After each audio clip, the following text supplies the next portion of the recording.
34 বছর পূর্বে পূর্ব বর্ধমান জেলার শহর বর্ধমানের লক্ষ্মীপুর মাঠ এলাকায় একটি আন্দোলনে নিহত হন তৎকালীন কংগ্রেস কর্মী মহেন্দ্র প্রসাদ। অভিযোগ, আন্দোলনের সময় পুলিশের গুলিতে তার মৃত্যু হয়। শনিবার লক্ষ্মীপুর মাঠ এলাকায় মহেন্দ্র প্রসাদের 34তম স্মরণ সভা অনুষ্ঠিত হয়। এদিন তার প্রতিকৃতিতে মাল্যদান করে শ্রদ্ধা নিবেদন করেন উপস্থিত ব্যক্তিবর্গ। এই কর্মসূচিতে উপস্থিত ছিলেন 1 নম্বর ওয়ার্ডের কাউন্সিলর সুমিত শর্মা, সুরিন্দর শর্মা সহ স্থানীয় মানুষজন। 1990 সাল 17ই আগস্ট মহেন্দ্র প্রসাদ জাতীয় কংগ্রেসের একজন কর্মী ছিলেন। তখন আমাদের জাতীয় কংগ্রেসই একমাত্র এই এলাকায় শক্তি লাভ করেছিল। বিশেষ করে আমি বলতে চাই যে আমাদের এই লক্ষ্মীপুর মাঠ এবং মেহেদিবাগান এলাকা তখন জাতীয় কংগ্রেসের অভেদ্য দুর্গ ছিল, এবং সেই পরিপ্রেক্ষিতে এই বামফ্রন্ট সরকারের আমলে মার্ক্সবাদী কমিউনিস্ট পার্টির ক্যাডাররা এই জায়গাকে ভাঙার জন্য ওই বাতানপাড়া এলাকা থেকে প্রত্যেকটা সিপিএম এর লোকরা পুলিশকে সঙ্গে করে নিয়ে এসে এই এলাকায় অকথ্য অত্যাচার করে। পুলিশ বাহিনী এখানে ঢুকছে, চারদিকে বোমবাজি চলছে ওইধার থেকে এধার।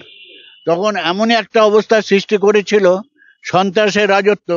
তখন বাদবিষীয় অবস্থা, মানুষকে যে কিভাবে অত্যাচার করতে হয় সেদিন দেখিয়েছিল বামফ্রন্টের পুলিশ এবং তাদের ক্যাডাররা। তারই প্রতিবাদে আজকে মহেন্দ্র প্রসাদ এইখানে দাঁড়িয়েছিল। সঙ্গে সঙ্গে মনোরঞ্জন বাবু বলে একজন সেকেন্ড অফিসার ওইখান থেকে গুলি করে ওকে এখানে হত্যা করে। তারপরেতেই ছড়িয়ে পড়ে, তখন 144 দ্বারা জারি হয়ে গেল। নম্বর ওয়ার্ডের এবং আমাদের মমতা ব্যানার্জি মুখ্যমন্ত্রী হওয়ার পর আমরা প্রত্যেকটা জায়গায় শহীদ বেদিতে মাল্যদান করতে পেরেছি।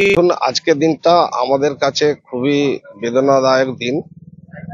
17 আগস্ট 1990 সাল, ঠিক আজ থেকে 34 বছর আগে বামফ্রন্ট সরকারের সময় এই লক্ষ্মীপুর মাঠ, মেহেদিবাগান, রশিদপুর এলাকা তাদের অত্যাচার এবং গণতন্ত্রকে যে লুণ্ঠিত করত তার প্রতিবাদে এই এলাকার যুবকরা বরাবরই মুখের উপরে জবাব দিয়েছে বামফ্রন্টকে।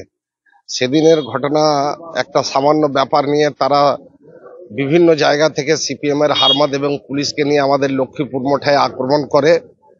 আমাদের মহেন্দ্র প্রসাদ সাহসী যুবক ছিল, তার তখন 20-21 কাছাকাছি বয়স।